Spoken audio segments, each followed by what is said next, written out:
Hey everyone, hope you're doing well. In this video, I'll be breaking down exactly how to pick a niche for your lead generation agency. And by the way, it's not what you think, right? So let me explain. Jumping into it, the first thing I wanted to cover is why picking the right niche matters, right?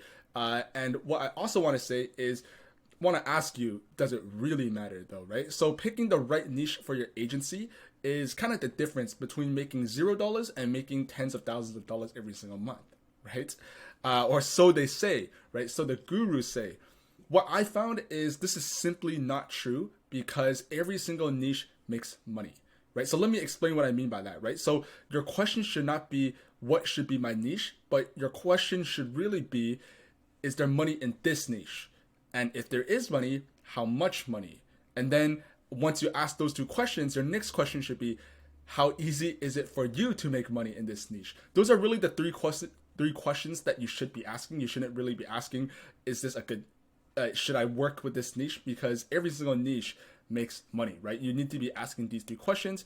And the most important thing to understand is that every single niche has their own individual needs, has their own individual desires, very specific problems, and very specific pain points, right? So there are kind of more high-level overarching problems. So for example, every business kind of need meetings, they need more products. They need more customers that buy the products, but every single niche has kind of a very unique subset of that problem, if that makes sense, right? So pretty much if you are in a niche that you don't completely understand, or one that you don't really resonate with, so you just don't really mix that well with that niche, it's really an uphill battle. And pretty much you will get destroyed by other agencies, by your competitors who actually understand that market inside and out. So that what I'm saying is you really have to research, and in this video I'll be showing you exactly how you do that. I'll be pulling back the curtains and showing you that entire research process, and I have not seen a single person on YouTube or Instagram or on the internet really showcase this, right? So I think that'll be very valuable. Some niches are definitely more saturated than others. Some niches are less saturated, some have more demand for your services, and some have less demand, right? So that's kind of a fact, and those are things that you also have to consider. But I also don't want you to overthink this step, because realistically, I know a lot of people who are just getting started in their own agencies. They spend a ton of time really caught up in the idea of what's my niche, right? Who should I work with? All of this stuff. And I know when I was first starting my business a little bit over a year ago, I think I spent like 2 weeks thinking about this. So I spent a lot of time, and then later on I realized that it doesn't really matter too much, and I'll explain more in a bit, right? So in this video, I'll be revealing to you the exact step-by-step plan that will kind of help you choose the right niche for you. So the first thing I wanted to kind of show you in terms of things that you need to consider and ask yourself when choosing a niche is you really have to identify your strength and your individual weaknesses. So for example, there's a couple of categories behind this. I think the most easy way to evaluate this is to really think about your past working experience or your education. So if you really think about it, almost everyone will have something unique about them that will give you a fundamental understanding of certain industries better than others. So for example, if you went to school and you studied engineering, right, that's a unique experience. If let's say you worked in sales before this, then that's another unique experience. If you studied marketing, well, that's an entire industry of experience that you have. Or if you know how to code, right? Stuff like that is very unique experience. If you studied those things, if you worked in these industries before, that will give you a heads up compared to other people who have not. So for example, I come from a business background. I studied business at school. So if I was trying to, let's say, work with software developers, right? I need to spend a lot more time researching and understand that industry versus someone who studied engineering in school or studied computer science in school, right? They just have that natural advantage over myself because they have experience and they understand kind of how it works, right? So once you figure that out and really think about your individual strengths and weaknesses, the next step is thinking about your interest. So what kind of things do you enjoy doing in your free time? What kind of hobbies do you have? What kind of passions do you have? So these are just some common ones that I just thought of. Some people are really passionate about tech, about looking into, I guess, AI because it became really popular in pretty much the last year or so. A lot of people are extremely interested and would love to work out or going to the gym. And I think a really good thing to think about is when you go on your YouTube channel, who do you mainly follow? Who do you mainly subscribe to, right? Obviously, you might, I don't know, like you might be following some sports channels or some like tech channels, some stuff like that. But those are really your interests and things to consider as well, right? Because not everyone has those shared interests for you. And working with people or with a niche that is more aligned to your interests will make your job and help you make money just having more fun pretty much, right? And you don't really need to be working with a niche that you really like to make money, because every niche makes money, but it definitely makes that process a lot more enjoyable, or at least that's what I personally have found, right? And then after you think about your niche and kind of, you know, what your passions are, the next set of questions would then be your skills. So tying back to kind of your experience and your education history, right? If you have experience in sales, then that's a really good insight. If you have coding skills, if you have website building skills, if you have histories and experience and the skill set in building e-commerce stores, then again, that gives you even more of a heads over your competitors, because you've been doing that and you have skills that they simply don't. So these are kind of the three things that you should really consider before picking your niche. But again, I don't want you to spend too much time and get too caught up in this stuff. So jumping right into kind of the actual nitty-gritty part of picking your niche. So before you do that, there's really just 3 brainstorming rules that you kind of have to follow. You could come up with any niche, because what we're doing as a lead generation agency, it works for literally any B2B industry, but there's 3 that you really need to follow. And by following this, you save yourself a ton of time. So the first one is your niche should be broad and not too specific. So for example, if let's say you're targeting the marketing industry, you could work with marketing agencies, but don't be too specific and say, I only work with UCG ad agencies. I only work with SEO agencies. I only work with Facebook ad agencies, right? And it's good to be more specific later on once you understand how that industry works. But as a complete beginner or someone with not really too much case studies or not too many experiences, it's definitely a lot easier to target very large and broad industries. And this is kind of a little bit opposite of what a lot of gurus or a lot of people will tell you, which is really niching down. I think it's a lot easier to go broad and not too specific, because it keeps your market and the total amount of people, your TAM, the amount of people that you can actually contact, it keeps that pool large, right? The second thing you should really consider is you need to be selling your services, your lead generation services, to a business who sells to other businesses. Right? So we're doing B2B, business to business. That's kind of what that stands for. So if you're trying to work with, let's say, plumbers who, you know, plumbers sell their services to homeowners, right? Or realtors who are trying to sell houses to consumers. Those are not really the type of people that will benefit that much from your services. So because they're not B2B, those are more B2C type of businesses. So there's a bunch of B2B businesses that we'll get into in a bit, but they need to be selling their services to other businesses. And then the third brainstorming rule is this needs to be an industry that communicates over email and phone, right? In the sense where, if you email them, they'll be, generally speaking, they'll be able to check those emails and get back to you, right? Because there's just some industries where people don't necessarily check their emails as much. So for example, I guess restaurants, right? Restaurants don't necessarily check the emails, like the employees there don't really check their emails like that. But at the same time, you wouldn't want to be selling to restaurants anyways, because again, that's not B2B. And for the most part, I guess restaurants are B2C, right? So these are kind of the 3 brainstorming rules that I want you to keep in mind whenever you're picking a niche. So jumping into picking your niche, right? The part that everyone really gets caught up in, right? What I want to say is picking a niche really is not that hard. And a lot of people get really stressed or spend way too much time really thinking about this. Let me explain. So outside of the basic brainstorming rules mentioned previously, the only questions you really need to be asking yourself is, number 1, do you like working with them? Number 2, can you help them with their services? And then number 3, can they pay you for your services? Those are really the 3 questions that you just have to answer.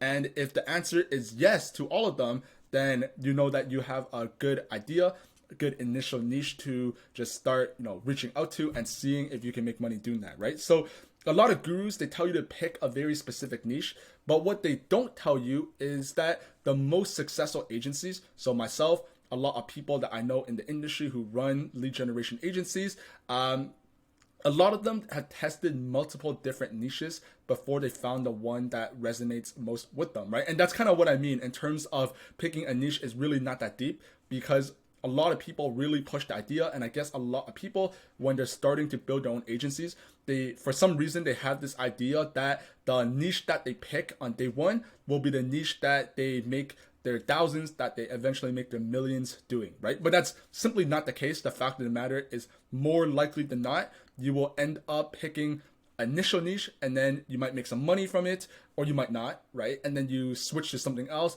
You repeat that process over and over again, and then after a while, you end up working. Before you know it, right? You end up working with 3 or 4 different industries, and then you really figure out what you want to work with and what you don't. And that's exactly what happened to myself, right? So realistically, what will happen is you may end up testing 3 to 10 different niches before you find the one that works best for you. I have personally tested, and I have signed paying clients from a bunch of different B2B industries, right? So these are just some of them. I have clients from marketing agencies that are PR firms. I have software development agencies. I have, I think, 2 or 3 software companies as well. And I have recruitment agencies. These days, I'm mainly in recruitment agencies, but I have tested all of them, right? And that's even kind of what I think about, when people copy other people's niches, right? So I personally don't really care that much if you copy my niche, if you copy someone else's niche, right? Because the reason why is because the niche is so big that realistically, again, right, you will make money, right? Almost every niche works as long as you follow those basic rules that I mentioned above.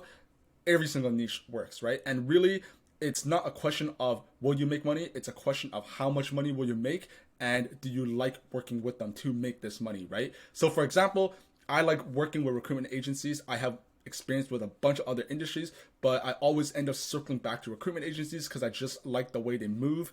There's just something about them that resonates more with me over some of the other industries that there are, right? So for myself, when I was first building my own lead generation agency this time last year, I was pretty tempted to copy other people's niches. I see some of the stuff that other people are finding success in, and I was like, I might as well just go into that. If they're having success, I'll just copy that blindly and do it as well.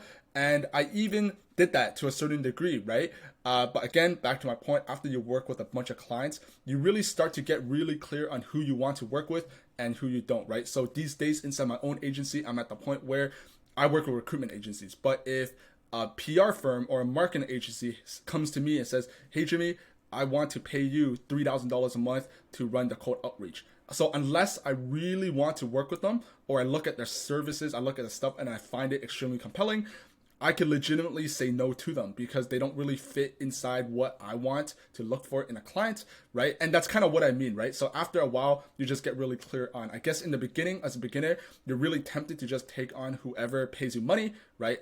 I've been there, a lot of people have been there, so I completely understand how that feels. But after a while, you just start to get really clear on who you want to help with and who you don't want to help. So there are so many different niches that realistically, you only need to enjoy working with one and you'll be set. So my advice to you is to spend 5 minutes brainstorming ideas, pull out a notebook, maybe pull up a Google Doc or something, and just write out a bunch of different industries or niches that you could think of, as many as you can, right? And start doing your surface level research. So a way that I really like doing it, and I know ChatGPT is a really real thing, and it's really helpful, right? So I actually, while putting this video together, I actually just went on ChatGPT and I searched up B2B industries that cold emails or cold LinkedIn's or cold calling might be an effective industry to, book meetings with. And it spit out 15 of these industries. You could probably pause the video here and take a look at these. These are just some of the industries. There's actually a lot more than this. You could probably do your own Google search. Just search on Google, B2B industries that cold emails can work to send clients. And you'll probably find a very long list there as well, right? So my advice to you is just pick 2 or 3 of these from this list right here of these 15 and just start doing some research, and I'll be showing you exactly how to do that right now. So jumping right into conducting surface level market research. So in the previous chapter, we mentioned a bunch of different industries, and I advise you to come up and brainstorm some of these industries, pick 2 or 3 of them that sound most interesting to you, and jumping right into the research. So in the research process, this is where you get to start it. This is where basically you start to understand the industry you choose, and you're able to consider if this is where you want to start and with your outreach, right? So there's a couple questions you should really be considering in your research process. The first one is the market growing or shrinking? Because obviously not every market is the same. It's obviously better to be part of an industry that is growing versus one that is shrinking, right? That's just basically common sense, right? The second one to think about is how do they mainly conduct business? Is this industry that conducts business in person or online? We probably want an industry that conducts more business online than in person.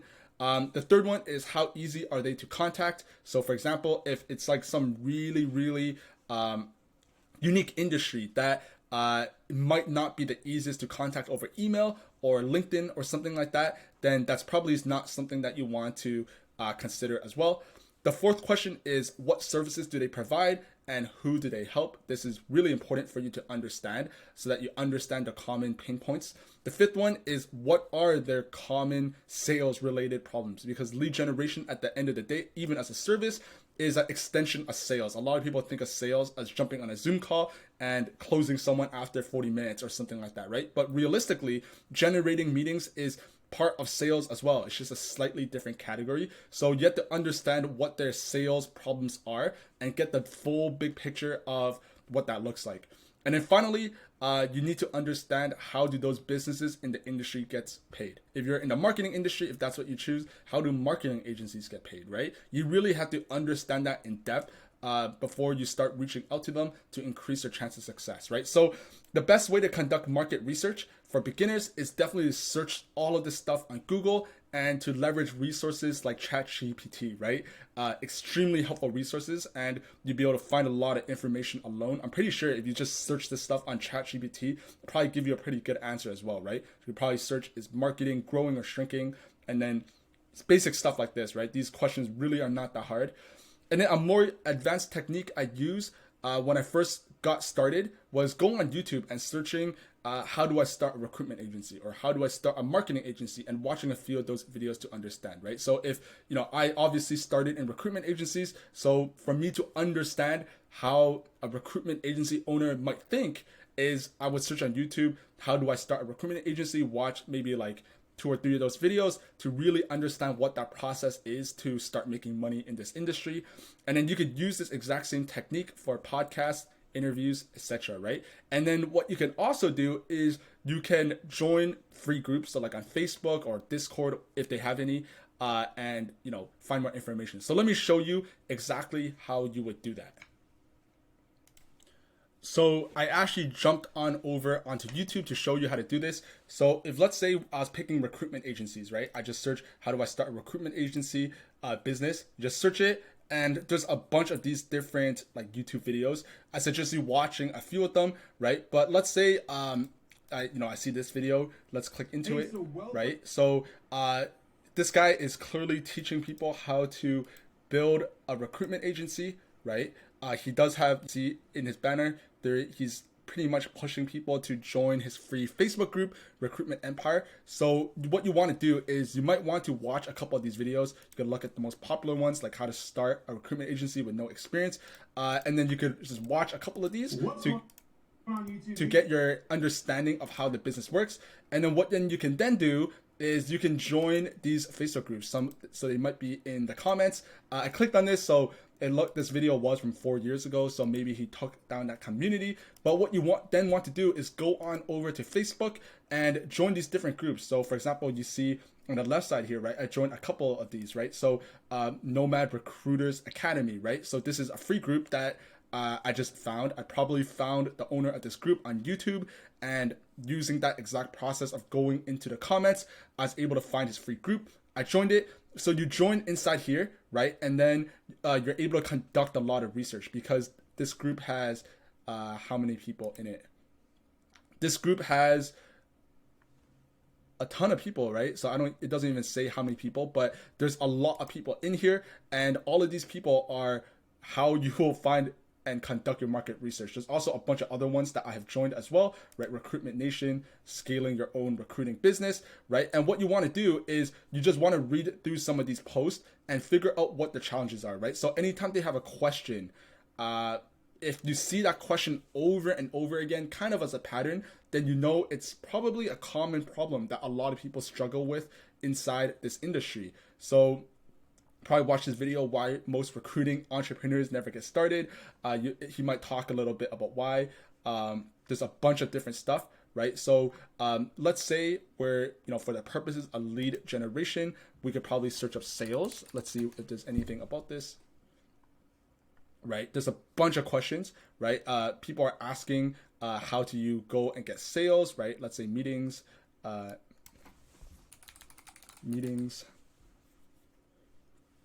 There's a bunch of different comments. People are asking about what's the best way to get started, how do you find clients, stuff like that, right? So I actually paused the video to find a different group to really show you this example. So inside this group, the relevant recruiter for recruiting, staffing, and executive search firms. These are all recruitment firms. There's like 4,000 in here. And I think I'm choosing this group for this video because it really highlights this, and I didn't want to spend 20 minutes of this video showing you how I found this group, right? Because you could find this group yourself, right? Or a similar group inside your own industry. But basically, I joined this group like a year ago when I was getting started, and I'm just scrolling, right? And I see that literally the top comment, right, was someone was saying he recorded a video showing how his client booked 16 meetings, got 5 new clients, and added 200K in 90 days using a lead generation method. And we see that it literally has 149 comments of people asking for the exact same thing. So you know that if there is this many comments, then you know that booking meetings for clients is, a relevant question, right? So there's a lot of these stuff, right? The number one single biggest challenge, go beyond just saying lead generation or cold calling, right? So really just do research like this, right? And this could apply to any industry. If you're trying to do software development agencies, join some software development agency groups and see if this is a challenge. Just read through a lot of the comments, basically, is what I'm saying.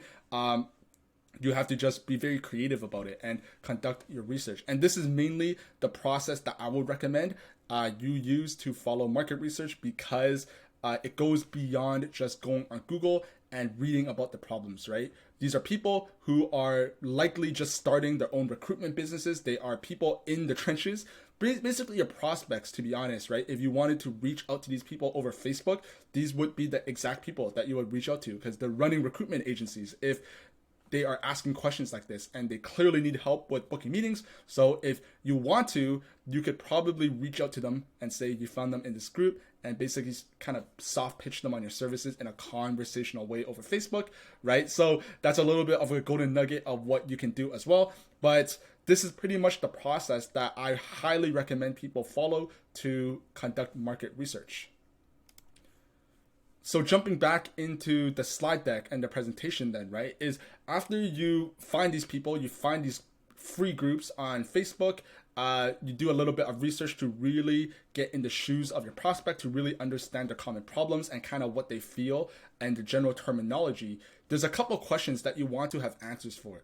And you can find this stuff on Google as well. But I like to find this stuff inside the free groups, right? I find out how much they generally make per sale. So I know I know recruitment agencies, they generally make 25 to 30% of base salary, right? Software development agencies, a lot of the time, their projects are, 50, 60, 70K, some even 100K, depending on the type of agencies that you reach out to. You need to understand how much they make per sale, right? Because if they're only making, let's say, $2,000 each sale, then it might not make sense for them to pay you $250 per qualified call and pay you $3,000 setup, because that's quite hefty. But if they're making 30 grand, 25 grand, 50 grand per sale, then suddenly paying you $250 for a meeting does make sense, right? The second question you should answer is, how many sales do they generally need to make good money in every single year, right? Every industry is a little bit different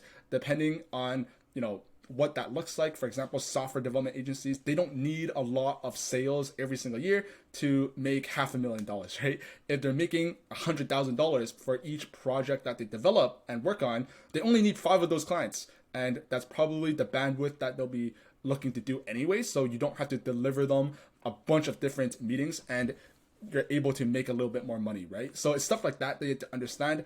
The third one is you have to understand kind of the stereotypical personality backgrounds behind the people who run these businesses. So back to what my point earlier, right? When I was working with software development agencies, a lot of these guys, they came from coding backgrounds, right? Maybe they studied computer science, and they got really good at building out softwares. And then they were like, all right, let me just start making some money. Let me build out an agency that builds softwares for other companies. Let me start making money from this. But their background is coding. Their background is engineering. And as a result, they're very techy, the way they think about things, right? They're very analytical. They're very technical. They have to understand how every aspect works. Kind of like an engineer, right? You don't want an engineer who doesn't understand the specifics of how things work. You need an engineer to really understand those details. And that's how you would have to have these conversations with those people versus marketing agencies that I found were generally more high level, or PR firms, right? Those are more high level industries where the conversation topics doesn't necessarily need to be as technical or as analytical, right? Obviously, some of the people there do require that level of conversation. That's more of the sales aspect. But as a whole, in marketing agencies, for example, people are generally less techy and they don't really care specifically about why you have to set up domains and how you set all this stuff up and all the limits and how all of this works. Meanwhile, software development agencies, they do care about those things, and you need to break that down for them, right? And then the fourth thing you need to understand is common terminology used. So inside the recruitment industry, if you use the word lead generation, yes, they will understand what you mean, but a term they use more is business development. Let me do some business development. That's their way of saying, let me do some lead generation, right? Inside marketing agencies, they legitimately use the term lead generation, right? In other industries, in software, like in SaaS software industries, they might use the term prospecting, right? In really large tech companies, they might use the term prospecting, outbound prospecting, stuff like that. You just really have to understand before you reach out to these people, because if you reach out with the wrong terminology, you will just end up looking a little bit silly. So that's kind of what that looks like. And you need to make sure you answer all of these questions. So once you answer these questions, the next thing you have to figure out is how large is that market? Because at the end of the day, we have to make sure that you're reaching out to a very broad market with a lot of companies. So if you're reaching out to a market with only 200 companies, something very niche, something very specific, then you only have 200 companies to reach out to. And if you're a complete beginner with no case studies or no experience, it's really hard to convince one of those 200 companies to work with you. But if you're reaching out to an industry with, let's say, 10,000 companies, I'm pretty sure if you're smart and relevant about your outreach, you'll be able to sign at least one paying client out of those 10,000 companies, right? So that's why I say reaching out and picking a very broad industry is very important at first. Once you get really good, once you have case studies, you can then approach the industry with 200 people, and your outreach will be much more effective. So let me jump over into another tool and show you how I would do research to find out how big that market is. So this tool that I am in right now is a tool called Apollo.io. It's a really good tool. A lot of people use it to build their lead list. I have a separate video on my channel talking about how I build lead lists using LinkedIn Sales Navigator. Apollo is it's basically a competitor tool. It does a very similar thing to LinkedIn, and it's very useful to conduct your market research as well. So for the purposes of what we're doing here, we are trying to find out how big the market is. So all you have to do is create a free Apollo account. I think you could do it on the trial, something like that. Down the line, when you end up building your lead list, you would probably end up needing to pay for this anyways. So it really doesn't matter if you pay for it or not, but if you're on a budget and upfront, you don't want to waste your, let's say your 30-day trial when you spend the first 2 weeks just conducting research, for example. Not that I think you should be spending 2 weeks on research, but you know what I mean, right? So create an Apollo account, and then once you're in, this is what that looks like, the homepage. Go over to the left side onto the search button, right? This is my own Apollo account, and this is what that looks like.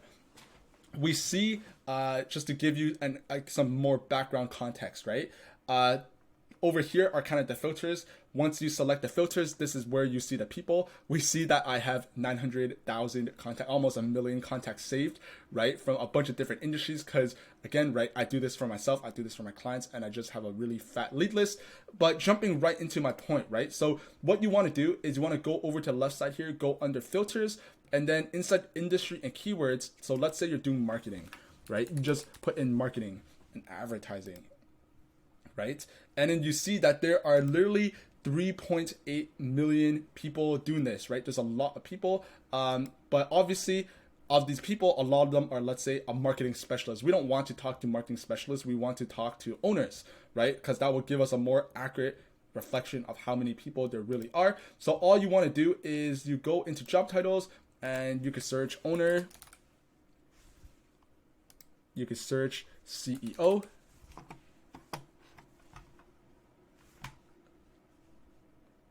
CEO. You can search founder.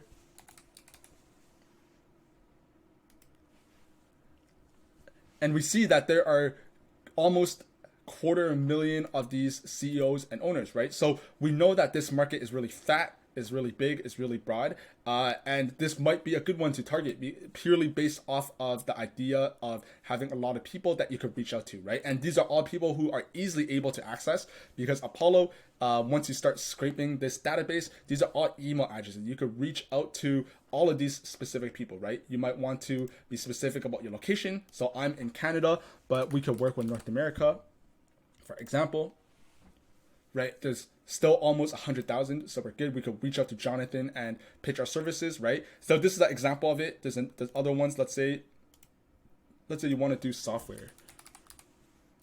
Oops. You could, so some industries don't necessarily show up here. So we could try searching development. So they don't really have that. But what you can do is you can use company keywords and search in software development. So there's a bunch of different ways you could go about doing this, right? You see that there's a lot of companies. There's over 100,000 of these software development agencies, right? So this is a really good one as well. We see that I have saved 75,000 of them. Because again, right, I have done this myself, but this would be a pretty good one as well, right? So you just have to do some research on this. So for the purposes of what we're doing, we're not scraping, we're not building lead lists right here, but I'm just simply showing you how you could check on the total market size. You could also do a Google search. That's very effective, but I think the best way is for you to set up your own LinkedIn, your own Apollo account. You could do this on LinkedIn as well, but I think Apollo is a little bit more user-friendly for this. So set up your own Apollo account, go into it, play with some of the filters. You might want to look at employee headcount, because obviously, especially as a beginner, you're probably not going to be reaching out to companies with, let's say, 5,000 employees, right? That's just not that realistic. Although you could down the line, right? I know people who work with enterprise level companies, but that's probably not what you'd be doing, at least in the beginning. You might want to select 1 to 10, 11 to 20. You might want to do 21 to 50 if you're pushing your luck. But right here still, there are almost 100,000 of these software development agencies in North America, in Canada or US, less than 50 employee headcount, right? So these are all people that you could reach out to when you set up your outreach and pitch your services, right? So this is how I would conduct the research. Yeah. So basically, that's the video I wanted to record today. Basically, how exactly you would go to select your own niche. Again, I have yet to find anyone else on the internet who goes into this much detail in terms of finding niches.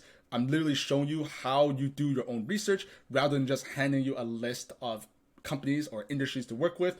Just go with that and conduct your own research. There's no point in copying someone else's just because you see someone else making money in it. Doesn't mean you will like it. At least, I mean, the question it will answer is, you can make money in it, but again, you can make money in a bunch of industries, right? So that's not even the question that you should be asking. I think the main question is, do you enjoy working with it?